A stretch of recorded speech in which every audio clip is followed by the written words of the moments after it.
You're listening to Shoe In, covering the ins and outs of all things footwear, from sneakers to heels, loafers to slippers, and every type of shoe in between. Brought to you by the FDRA, the Footwear Industries Association focused on retail, trade, politics, and fashion, helping create and enhance conversations on all things footwear.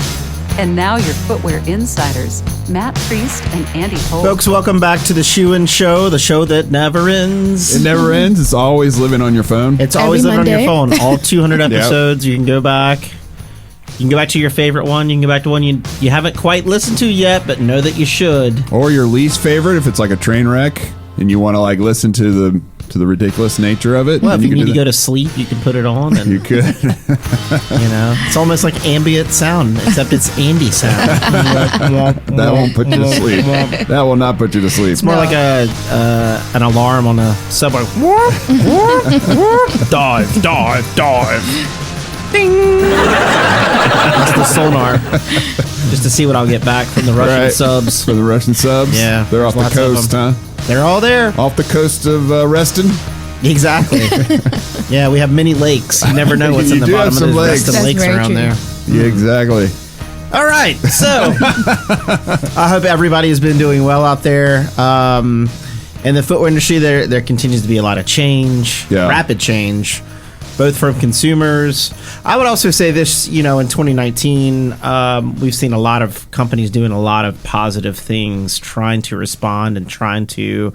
We keep talking about disruptions, and we keep talking about an evolution in our supply chains and how we deliver product. And I would say this year, we talked about this for 4 or 5 years now about how everybody's got this stuff they're trying to figure out, and I think people are starting to figure it out now. Yeah. As fast as everything is, I think it's almost like I'll equate it to like the NFL. You got a rookie quarterback that comes in first year, and everything is so fast, and they can't catch up. Right. And then next year, sophomore year, all of a sudden things slow down a little bit for them because they understand and they're in the flow. That's kind of where we are.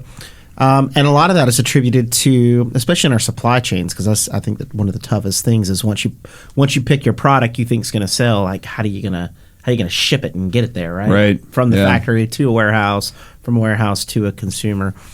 But there's so much technology being implemented now that people are starting to work on. Yeah, no, I agree, and so that's why our first guest, our only guest in this show, is Eric Johnson, who's senior editor of technology at the Journal of Commerce. We bring JOC shout out. Yeah, JOC shout out. We bring in 2.3 billion pairs of shoes, so we're all about commerce, and apparently there's a journal for it, and Eric works there. So Eric, welcome to the Shoe In Show. It's great to have you with us. Thanks, guys. It's a pleasure to be here. This is like the intersection of all my interests: logistics, technology, and shoes. I'm sort of famous for having, amongst my friends and my wife, a lot of pairs of shoes. Awesome. That's good. How many pairs? I would rather not comment at this time. This is a safe space. You're okay with that? It's probably in the 50 range. Oh, that's nothing. 60, but I sell a lot of them too. Oh, do you? I've got commerce. I've got a urban inventory level that I can't keep too high. There's space constraints, so it's they got. Well, there's a lot of out where I'm at. There's a lot of storage units. So if you need to buy one for $25 a month to store some shoes, that's fine. That's true. I'll look into that. So Eric, what's your kind of beat? What do you focus on a daily basis at the Journal of Commerce, and what are some of the things that you got your eye on right now as it relates to technology? Yeah, so basically my beat covers a really wide area within a small niche. So technology as it impacts freight movement on domestic and international supply chains. I sort of pick things up when goods become freight. So it's the parts of the supply chain before sort of goods are stuffed in a container, and the final mile stuff is stuff that I'm personally interested in. But for the most part, our readers are sort of focused on that factory to DC or factory kind of to hub where they can eventually distribute to final consumer, and they're sort of responsible primarily for that freight part of it. So that's where I concentrate the bulk of my time. Technology-wise, that means cutting across like every mode that freight moves: air, ocean, rail, trucking. Certainly a little bit, probably 95% of my time is on the ocean and trucking side. Also, I personally have a background in covering the trade compliance aspect of clearing goods, and so that's always a interesting and ticklish part of supply chains, as you guys know well. And so I have a personal interest in that area, especially, that I probably don't even get to cover as much as I'd like. So right, yeah. And then in terms of what I'm watching, there's a couple things, I guess. Big picture is there's been this sort of wave of investment that's come into the technology space, especially around logistics, but really around supply chain as a whole. So, I mean, we've kind of had it's like sort of the .com, pre-.com bubble 2.0, right, a period over the last 5-6 years. There's just been a ton of venture capital, ton of even private equity money that's flooded into startups in the space, and which is great. There's tons of people with really cool ideas, tons of really interesting and talented people who are now gravitating toward the logistics and supply chain industries and doing engineering and programming, whereas they might have gone to Airbnb or some other kind of industry. Right. They're now coming to logistics, which is cool, but it's confusing especially for importers. It's I had a furniture importer. We had keynote at one of our events a couple months ago, and he said he gets like 150 cold emails a week from providers of technology. So, it's like it can be kind of almost like a full-time job or like a half FTE just managing that. How do you sift through that, though? I mean, you spoke to our group before an event, and you provide that guidance. But how does someone sitting at their desk who's managing the movement of footwear sift through all those? What's actually going to help them out, or what's just going to be a dead end? Yeah, it's tricky. I don't know if there's any sort of magic bullet for it or secret recipe. It's you kind of have to have some sort of proficiency in even basic kind of consumer technology, so kind of what's real and what's not. So you can't just, I guess my point is you just can't ignore it anymore. So you have to have some base level of understanding of what people are offering you. Beyond that, it gets really tricky because someone tells you, I have a piece of tech that's going to solve A, B, and C. It's kind of hard to tell in the moment whether they actually can solve that, whether what they're pitching to you is even their core competency, like what they're specializing in, or whether they're just trying to be everything to everybody and get customers in the door. Especially when you're dealing with like a big footwear importer, they want that label, they want that logo on their website so that they can legitimize to their investors and to future customers. So, I think it's hard for most importers to dedicate any serious amount of resources to kind of constantly study the market. If you have someone who has an interest in that and you can carve out some time, it's important to just kind of systemically, know who's in the market, who the new players are, what they do differently from people who've been around for 20 years and have a track record. And obviously figure out what costs. Some of the startups have pretty interesting kind of like cost structure, subscription based. It's easier to implement, so it looks really attractive. But can they actually move the needle for you? And what your problem is? Figure out what you're really struggling with. Sometimes these companies are coming in and saying, we're going to do this, this, and this, and it sounds really interesting, but that may not be what your organization is struggling with. So know what your pain points are and figure out in the market who actually specializes in that area. I think that's a great point, because oftentimes when somebody comes in and tries to sell you a whole system, you forget it's not how much work you're going to have to learn about the system and how it operates, but not just you. You've got to teach Chinese factories and Chinese logistics firms the same software. So you have to honestly think about not just how proficient the software is, but ease of use issues. Right. But I think your point about pain points is exactly right, because I think a lot of folks out there have systems where they're, I think in a base level, everybody's using email exchanges with Excel sheets and documents and paperwork. Right. And it's not, it's not 21st century, but it works for a lot of people. But there's one or 2 points along the way where bottlenecks occur, right? So there's definitely software out there to solve whatever bottlenecks you're dealing with, and maybe that's the only thing you need as you start to acclimate yourself to this technology, right? You don't need to bite off everything. The biggest problem I see in our industry is when people try to adopt things like PLM, which is an entire system of things, right? And then you've got to get not just one, it's not just IT, it's every single department on that system to buy in and believe in it. So you're talking about cultural shifts, right? Cultural shifts are not easy, and it could take a decade to get it up and running efficiently to where everybody's proficient. And by that point, is the technology still relevant in the system you're using? Yeah. So the investment, that's why I would say it's like fast, easy tech that can solve your biggest challenge. So kudos to you on pointing that out, because it's like you may not need a full end-to-end system for everything. You may just need something that takes your documentation and breaks it out and can put it in Excel for you. It's like a middleware technology, right? So that's a great point. I would say two things I'd want to point out. One is that I'm having more and more conversations with providers who are really focused on not disrupting current workflows. Yeah. So to sell tech to companies in such a way that it's not this huge kind of, I'm so tired of saying change management. I know it's kind of an overused thing, but so there's not this big kind of like change to people's workday, right? Because it's definitely an issue. The other thing you just mentioned is Excel. Like everyone will tell you, any software company will tell you their biggest competitor is Excel. It's not some other competitor, right? It's convincing people to move off of Excel into some different environment.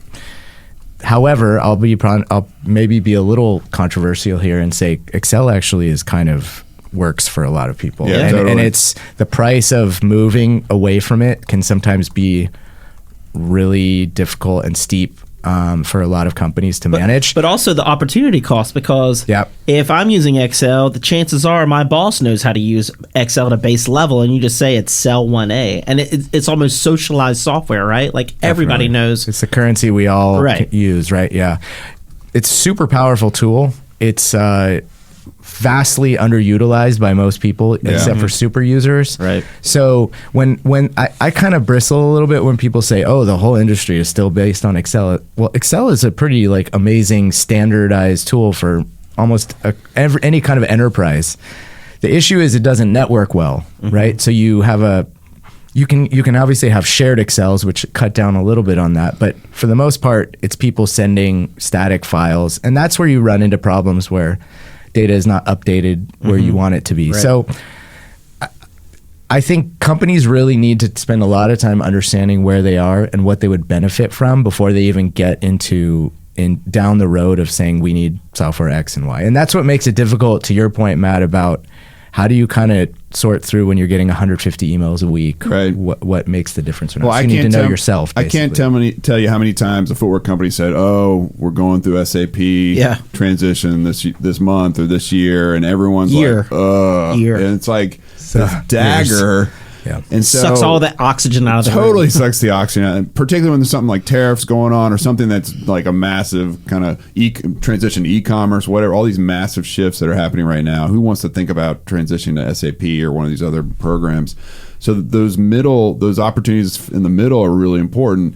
But I think about Stuart Jenkins, who used to run Deckers, who's now Blue Maca, and he talks about innovation, having someone on staff to 24/7 be about the next thing and the next thing, and being the curator of those ideas and then sifting through them. And it sounds like, from what you're saying, Eric, on the logistics side, you need someone to do that from the logistics point of view. Stuart's coming from product development for the most part, but on logistics, it sounds like you're advocating for someone to kind of always be sifting through those ideas. I think again, I hate to keep pushing this back onto the importer, but it's about knowing what your business is. So if your business, if your differentiator as a business, or one of them, is logistics, you need to have someone who's kind of always thinking strategically about what you're investing in.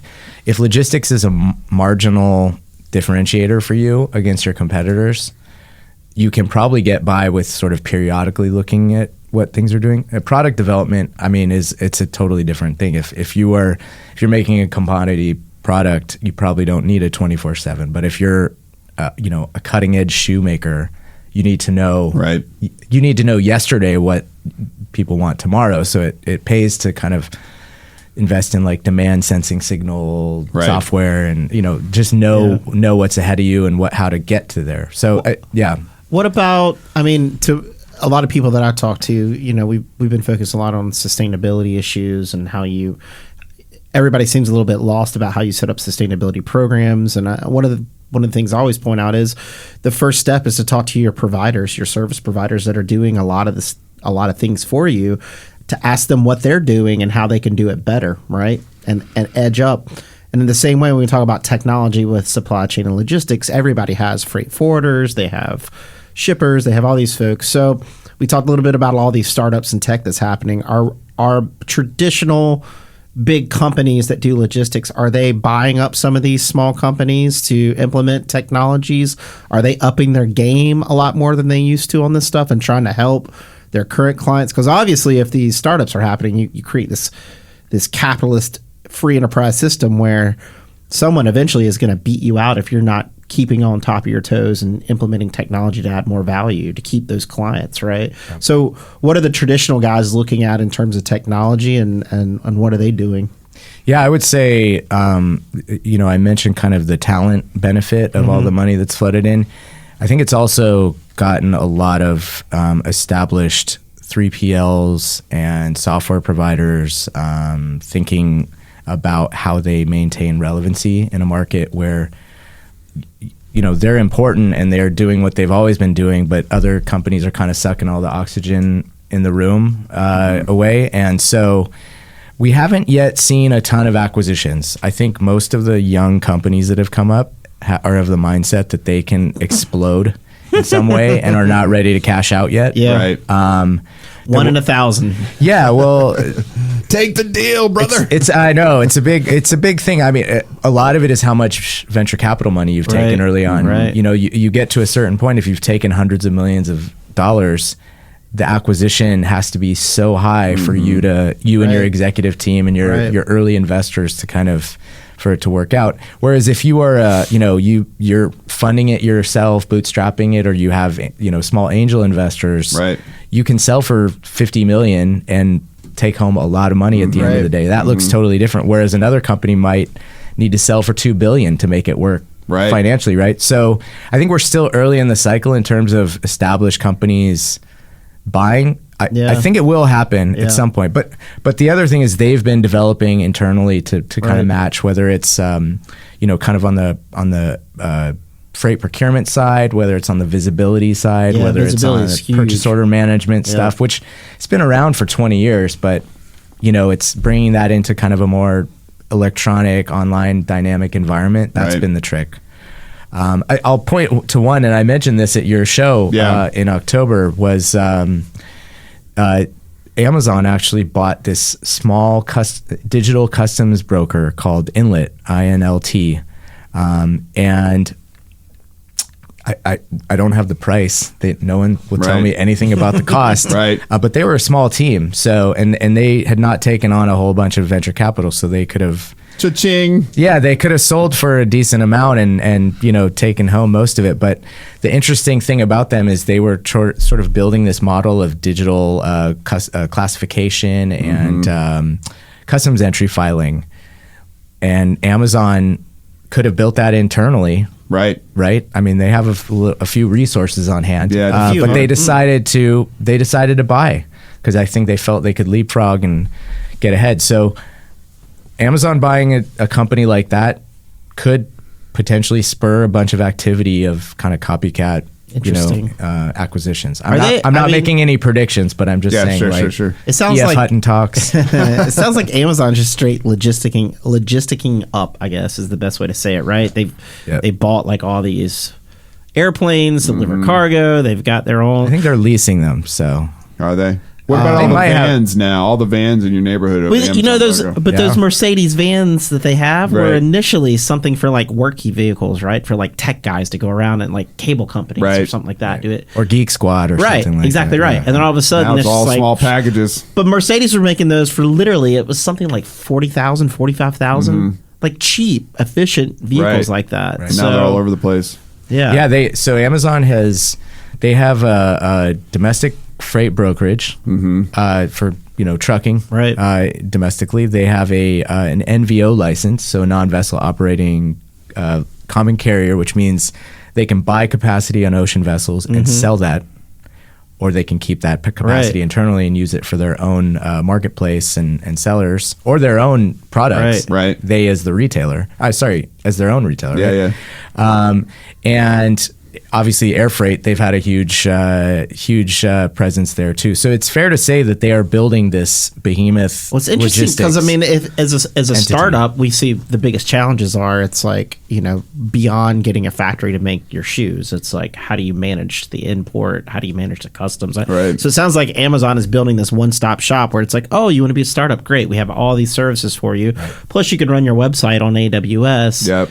And everything's good until they got you hooked, and then they raise the rates. Yeah, right? exactly. And then they knock off your product. Or that's the bigger concern, I think, is that your price in their marketplace is asymmetrical with where you want it to be in other channels. Right. Or they figure out where your suppliers are and they make a product, which they've done in footwear, they've done in batteries, they've done in Amazon Basics, all over the place. You got to think about. I remember talking with some people at a supply chain event 3-4 years ago, and I said, "Who's Amazon?" And I put like a list of multiple choices.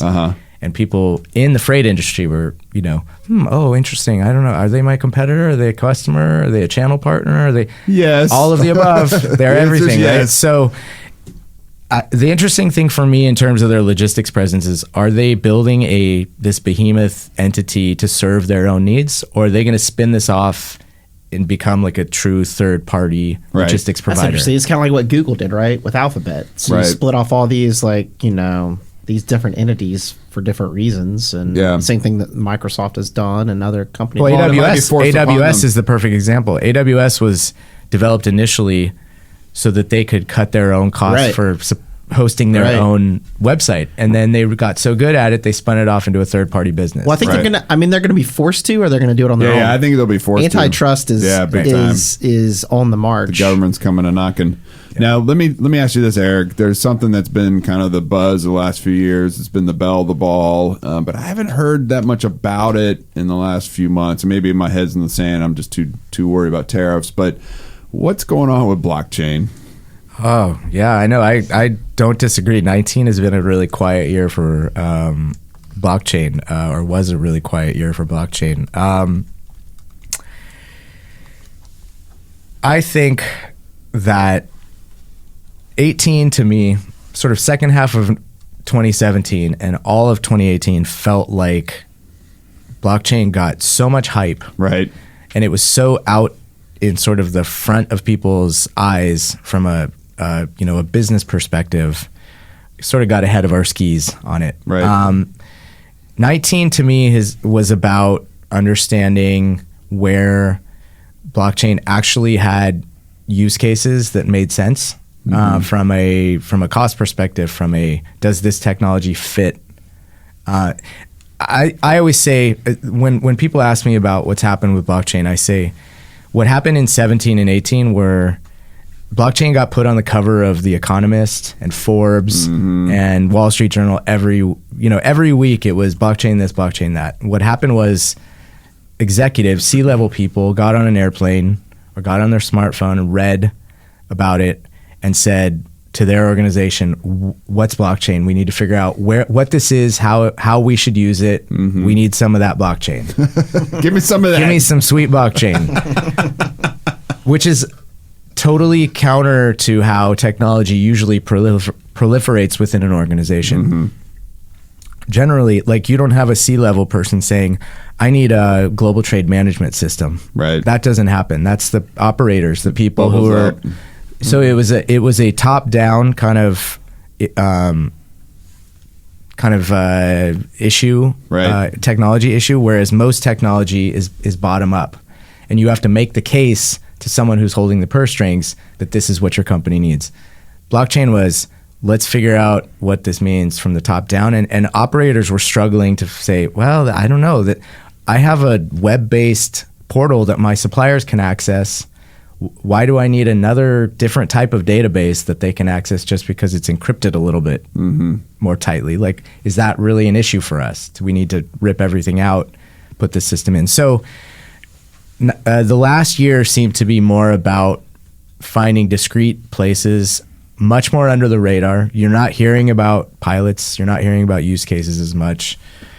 But realistically, I think we're still a few years away from there being this kind of ubiquitous environment where blockchain is like the web is for us now. Right. You know, and Right. I mean, one thing is I think the term has gotten so loaded that I hear people talking about distributed ledger technology or DLT instead of blockchain, because I think blockchain got such a it became such a loaded term. Is it an inevitability though? I mean, you speak of it as if it's coming no matter what. Well, I mean, from my perspective in looking at it, first of all, I had misconceptions because I thought it was an entire platform that you run everything on, which it is not. It's a technology that you plug into what you're using to help encrypt things and help give more line of sight. So it's not the end all be all. It's another tool in the tool belt that you have. So it's not going to replace anything. It's supposed to enhance it. But everything that I've read and thought about for the past year on it is we haven't built the highway for it yet, right? So augmented artificial intelligence and 5G and all this infrastructure needs to be put into place for it to actually be super functional. Right now, it's on a cost-effective basis, right? So and the data needs to be better. Most companies who were being asked to look at blockchain had much bigger foundational data problems. The data they were getting was not great. It was not accurate. It was not real time. And then you're saying, well, let's put this technology that basically memorializes all the data that goes into it.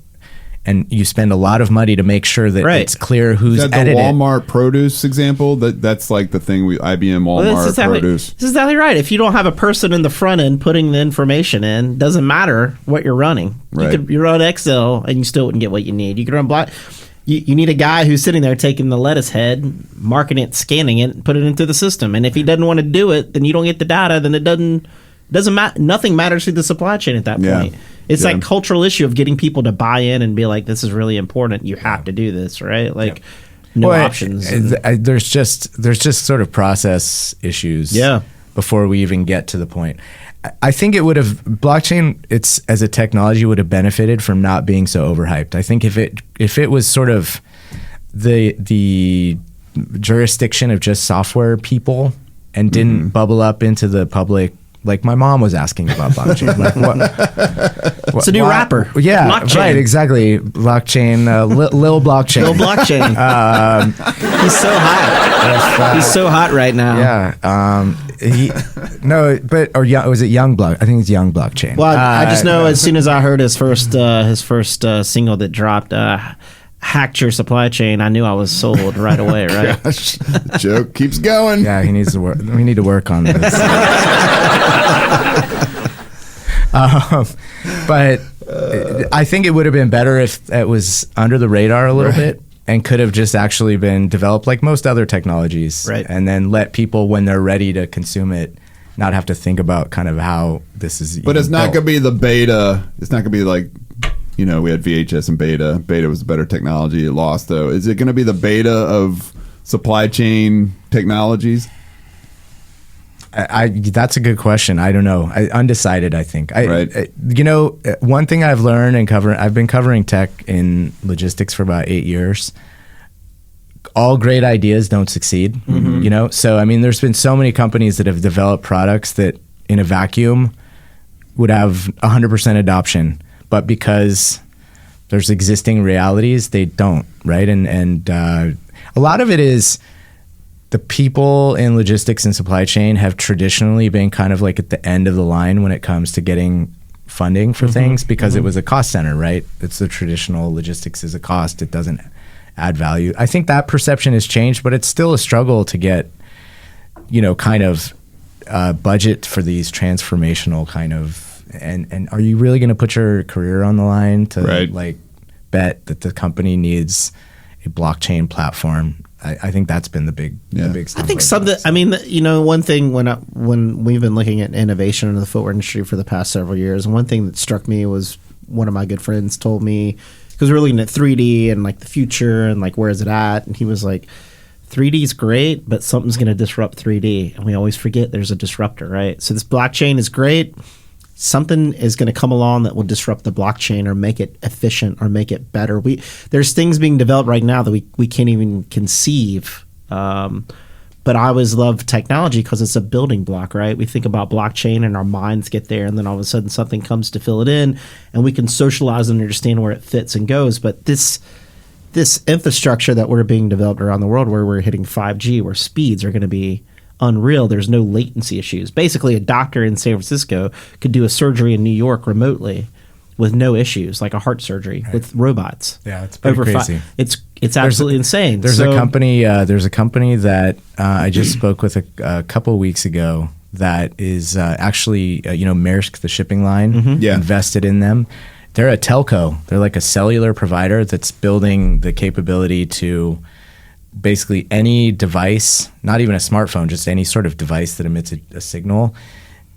You can track it based on it being kind of in your home network. So instead of having it like your cell phone, it now works in Europe, right? Remember we used to have to have a different SIM. Now you can take your SIM to Europe and it works, but you're paying roaming essentially, right? They're building this network where the network doesn't know the difference between home and roaming. Everywhere is home, and it's based on 5G. Wow. And so that could change, the tracking of assets. It could change, passing information so much. I mean, it could fundamentally change that. Now, I don't know if they're going to be successful or not, but those are the types of things that we're talking about. Well, eventually when the robots take over, we don't have to worry about any of this stuff. That's right. That's right. They'll just scan it and send it for us. That's right. Thank you, sir. You're welcome. And put us in our sleeping pods with That's all right. Netflix binging in front no of us. problem. So, yeah. They can also buy our shoes for us, right, Jasmine? Yes. They already are doing that. Air Jordan only. Yes. Well, Jasmine's going to join us for our her world famous "What You Got, What You Getting" segment. So on this segment, we say what we have on our feet and what we plan on getting. Right now, I have some classic Reeboks on in tan that are super comfortable and kind of go with everything because it's a neutral color. And what I think I'm going to get is we have some Danner boots coming, and I don't know where they're at. So we need some blockchain to figure that out. I think they were waiting on your size, Jasmine. Oh, okay, cool. Well, they're weather protected. Thanks, Jack. For my feet. Now we found the bottleneck. That's right. It's not a blockchain. Cut her out of It's the a supply Jasmine chain. She's using Excel. So we're waiting on those. So that's what I'm getting. Some purple rain boots. Sweet. So I've got black NMDs on, some Adidas. Yes. They're just nice. Sorry about that. And I just booked a trip to Israel, so I think I'm gonna get some naots while I'm there and go see the factory. So Jerusalem Cruisers. Jerusalem Cruisers, Yeah. exactly. So those are my next purchase. That's my next purchase. Cool. Eric, what about you? So unfortunately, on a show about importing, I'm actually wearing American. Good for you. Rancourt. Cool. Okay. We love all And I love the texture of them. Yeah, Rancourt Very nice. company. They make shoes in Maine. Awesome. Like kind of the LL Bean style. Yeah. Yep. These were my. It was raining outside shoes. So Yes. So what are you gonna get? What you getting? What you got your eye on? Good question. What you gonna stack in the storage unit? What don't I? You know what? I'm an old sneakerhead from way back in the day. As I've gotten older and lost all my hair, it doesn't quite look right too much. But I do have the one that has been catching my eye, the Air Presto Reacts. Oh, okay. Yeah, yes. Because it's like those Prestos with the React sole, You should which is probably cool, still be able to find those. Yeah. Yeah. Oh, yeah. Unfortunately, you can definitely find them. So And it's too easy now. it's way Quick, too and you're easy. done. Yeah. I know. You have to sneak them into the house while the wife's not. Yes. It's a Christmas gift for you, babe. Don't look at the box. Andrew, I am wearing just Boost Adidas. Yeah. I love it. that's your go-to. It is. I mean, I have had some foot problems this year, and being able to wear something that's super comfortable is been, especially with the ability to have the textile upper that's just flexible. Yeah, it's not nice. rigid. It's not like So that's been nice. And then what I'm getting, I've already gotten. Uh-oh. What I getting, I'm gotten. So my wife will be getting a nice pair of Cole Haans that she's picked out, leopard print booties Nice. for the holidays. So This will run after the holidays probably, so I'm safe. Oh, good. She doesn't listen to this anyway, so we're doubly as good. We have that in common, my friend. Well, she told me she listens to me all the time. She doesn't need extra Andy time. Yeah, exactly. Run her out She's doing trying to something like else. pull it down a little bit, not add to it. This is why I have to sing on this show, because I can't sing at my house anymore. I got forbidden. And by my own child, too. The other day I was... There we go. No, I'm not. Logistics. Time to move your freight. Talk logistics. I want to know what your kids said. No, I'm interested. Charlotte was like, please stop singing, Daddy. Oh, I don't my like that goodness. song. That's what my wife bummer. is an enthusiastic but terrible singer, and Yeah. my son, 6 Yeah. years old, she He's like, cuts her off oh my every gosh. time. She's like, "Mom, That's so funny. let One Direction sing, please. Stop."